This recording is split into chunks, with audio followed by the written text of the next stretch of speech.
Hello students, पिछले video में मैंने बताया था फॉर्म्स ऑफ ऑर्गेनाइजेशन के बारे में कि किस किस टाइप के फॉर्म्स ऑफ ऑर्गेनाइजेशन होते हैं। उसमें एक था सोल प्रोप्राइटर, पार्टनरशिप, कंपनी, ऐसे बहुत सारे थे, कोऑपरेटिव सोसाइटी। आज मैं आपको उसका फर्स्ट पार्ट सोल प्रोप्राइटरशिप को एक्सप्लेन करूंगा कि वो होता क्या है, उसमें कैसे लोग इन्वॉल्व होते हैं और उसमें कौन सा रूल्स और रेगुलेशंस को फॉलो करना रहता है।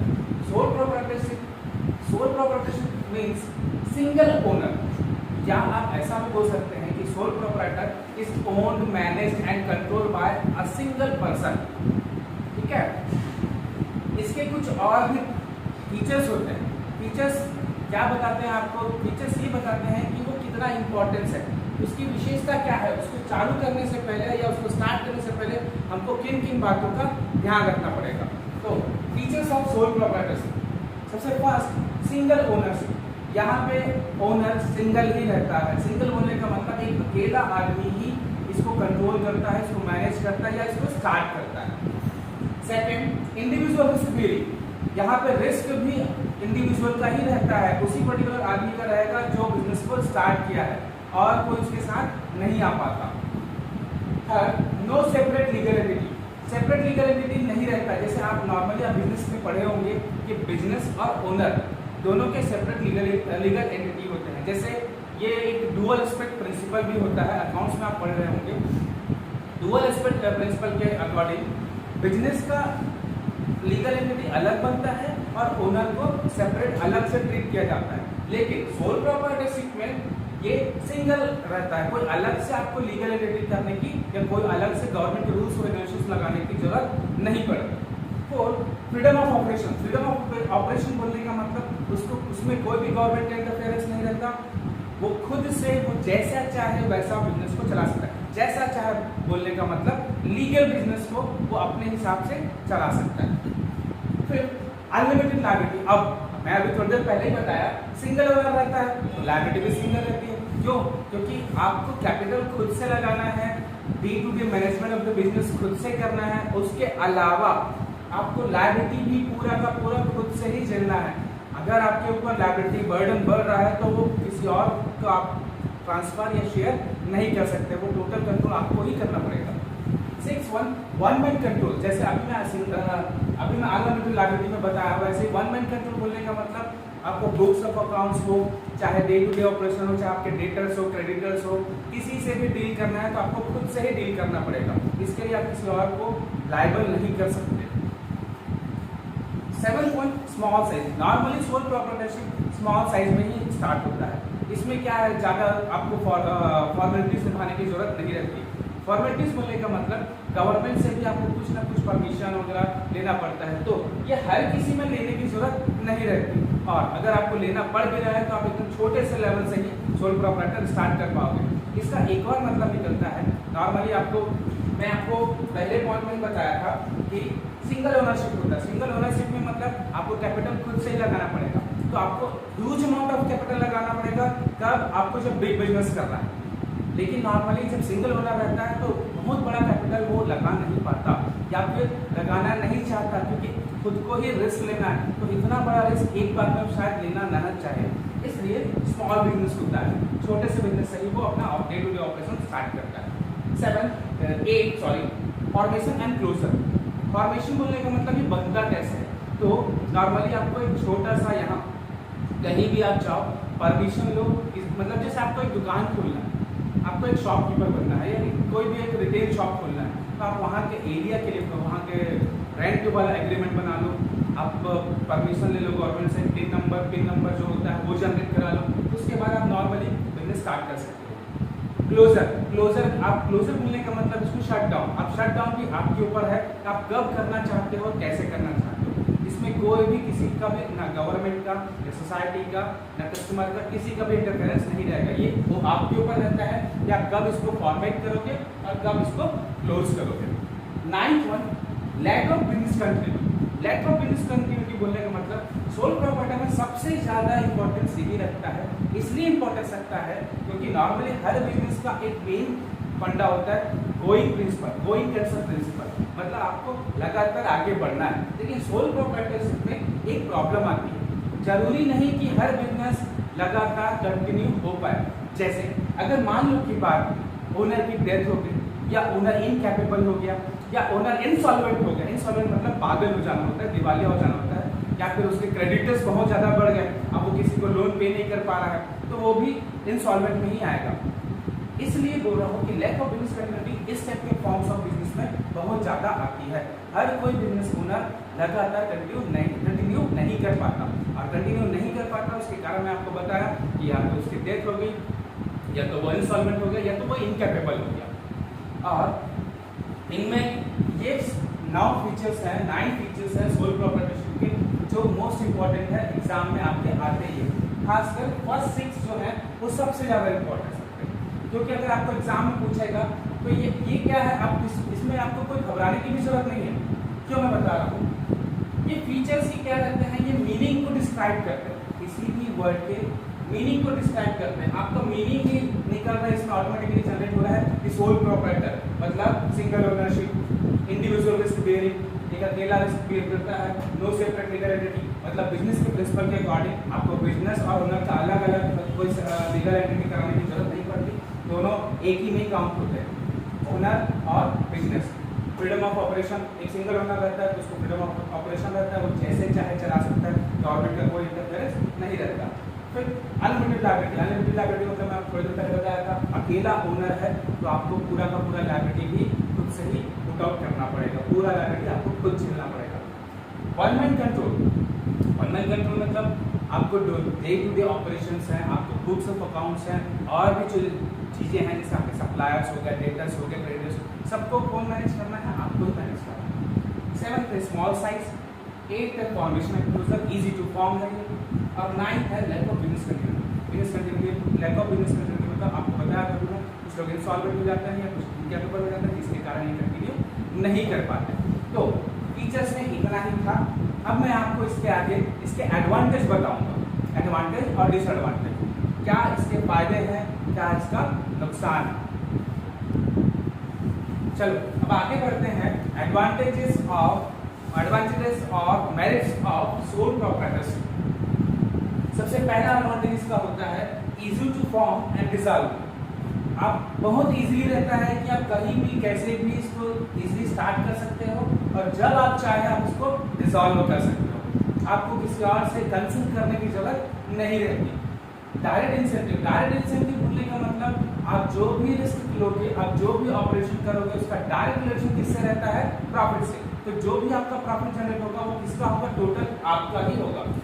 फ्लेक्सिबिलिटी, फ्लेक्सिबिलिटी बोलने का मतलब आपको किसी और से कंसल्ट करने की जरूरत नहीं है, ये टोटल फ्लेक्सिबल रहता है। अगर कोई भी डिसीजन, जैसे डायनेमिक टाइप के इन्वायरमेंट होते हैं जो आपको आगे मैं पढ़ाऊंगा बिजनेस इन्वायरमेंट के चैप्टर में। डायनेमिक इन्वायरमेंट बोलने का मतलब अलग अलग सेंस में, अलग अलग इन्वायरमेंट में आपको कैसे डील करना है। तो जो बड़ी कंपनीज रहती हैं वो वहाँ पर कंफ्यूज हो जाती है, वो एम्बिग्यूटल सिचुएशन में आ जाती है, उसको समझ नहीं आता कि भैया करना क्या है।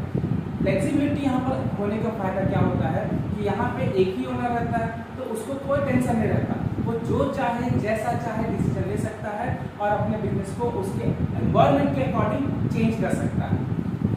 Fourth, personal touch. Personal touch बोलने का मतलब direct contact to the customer and the management और द एम्प्लॉइज। बस यहाँ पे जो ओनर है वो डायरेक्ट, कई बार ऐसा होता है कि सिंगल ओनरशिप में कई बार ऐसा होता है कि कस्टमर को कोई चीज़ें पसंद नहीं आती रहती, या जो आपका एम्प्लॉयज़ है तो उसको शायद उतना वैल्यू नहीं दे पा रहे हैं, तो आप डायरेक्टली उससे कॉन्टेक्ट कर सकते हैं कि उसको क्या तकलीफ है, क्या प्रॉब्लम है, या वो किस टाइप का टेस्ट एंड प्रेफरेंस को प्रेफर करता है। इसीलिए पर्सनल टच इसमें इंपॉर्टेंस रखता है। सीक्रेसी, टोटल सीक्रेट रहता है। अगर आप पार्टनरशिप करते हैं या कंपनी बनाते हैं तो आपको वहाँ पर बोर्ड ऑफ डायरेक्टर्स को, मेंबर को, आपको सब चीज़ बताना पड़ेगा, डिस्क्लोज करना ही पड़ता है कुछ ना कुछ इन्फॉर्मेशन। लेकिन यहाँ पर इन्फॉर्मेशन हो, चाहे अकाउंट्स का रिलेटेड कोई प्रॉब्लम हो या फिर कोई भी चीज़ें हो, आपको टोटल सीक्रेट रहेगी, क्योंकि ओनर ही एक है, उसी को ही सब संभालना है, तो उसको किसी और को डिस्कस करने की जरूरत पड़ेगी क्या, बिल्कुल नहीं। 6 point, sole beneficiaries of profits. जितने भी प्रॉफिट होंगे, प्रॉफिट्स को सही, लॉस भी, जितना भी प्रॉफिट होगा या लॉस होगा उसका टोटल बेनिफिशियरी किसको मिलेगा, owner.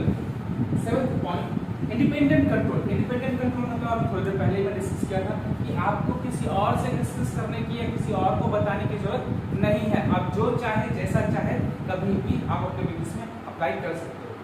8, suitable for small scale operation.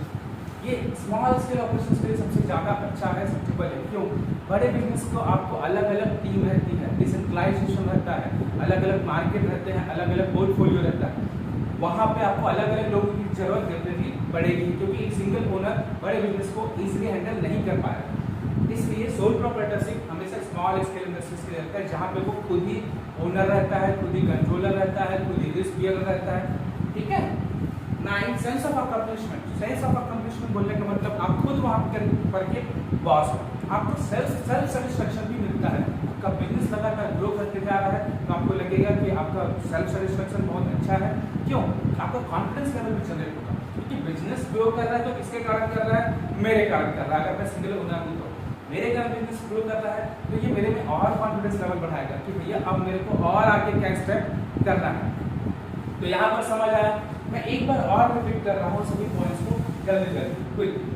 Easy to form and resolve बोलने का मतलब कहीं भी आप कभी भी स्टार्ट कर सकते हो, कभी भी खत्म कर सकते हो। डायरेक्ट इंसेंटिव बोलने का मतलब direct relation with profits, rewards, जो भी आपको रिवॉर्ड मिलेगा चाहे वो कैसे भी हो, जरूरी नहीं प्रॉफिट्स। रिवॉर्ड्स बोलने का मतलब प्रॉफिट अदर देन प्रॉफिट्स, तो जो भी आपको मिलेंगे वो डायरेक्ट आपको ही मिलेंगे, किसी से शेयरिंग पार्टनरशिप नहीं रहेगा। फ्लेक्सिबिलिटी, फ्लेक्सिबिलिटी मतलब डिसीजन में फ्लेक्सिबिलिटी, डिसीजन मेकिंग में आप जो डिसीजन लेना चाहो आपके बिजनेस के फ्रूटफुल के लिए या बेनिफिशियल के लिए आप ले सकते हो, फ्लेक्सिबल रहेगा। पर्सनल टच, पर्सनल टच मतलब डायरेक्ट रिलेशन विद कस्टमर और एम्प्लॉइज, आपको अपने कस्टमर से डायरेक्ट रिलेशन बना सकते हो आप। डायरेक्ट रिलेशन बोलने का मतलब कई बार ऐसा होता है कि हर एम्प्लॉइज आपके कस्टमर को वो चीज़ें या वो वैल्यू नहीं दे पाता, वो चीज़ समझा नहीं पाता, तो आप खुद उससे मिल के आप उसको कुछ डेमो देके आप जैसे भी तरीके से आप समझा सकते हो। और दूसरा बात, कई बार ऐसा भी होता है कि कोई शॉप ओनर के नाम से भी चलता है, एम्प्लॉइज के नाम से नहीं बोल रहा हूँ मैं, सिर्फ ओनर के नाम से कि वो ओनर बहुत अच्छा है, उसका बिहेवियर बहुत अच्छा है, तो ये आप पर्सनल टच के थ्रू ही मेंटेन कर सकते हो। सीक्रेसी, जितने भी डॉक्यूमेंट्स होते हैं, जितने भी आपके जो सीक्रेट बातें होती है, जैसे अकाउंट्स को लेकर खासकर और फॉर्मेशन डिस्क्लोजर या एक्सपांशन को लेकर, तो वो सब सीक्रेट रहेगा। क्यों? क्योंकि आपके पास और कोई रहता नहीं है जिससे आप ये सब डिस्कस करो, और करना भी नहीं चाहिए। सोल प्रोप्राइटरशिप में 6 सोल बेनिफिट्स ऑफ प्रॉफिट, जितना भी प्रॉफिट अर्न करोगे आप टोटल कंट्रोल, टोटल चीज कौन हैंडल करेगा? आप हैंडल करोगे। इंडिपेंडेंट कंट्रोल, किसी और का इंटरफेरेंस नहीं रहेगा, जैसे गवर्नमेंट का या फिर किसी का भी इंटरफेरेंस नहीं रहेगा। आप ओनर हो तो आप इंडिपेंडेंटली आपको जो बिजनेस मतलब बिजनेस में जो भी फॉर्म्स लाने हैं, जो भी नॉर्म्स लाने हैं, जो भी चेंजेस लाने हैं, वो टोटल आप कर सकते हैं।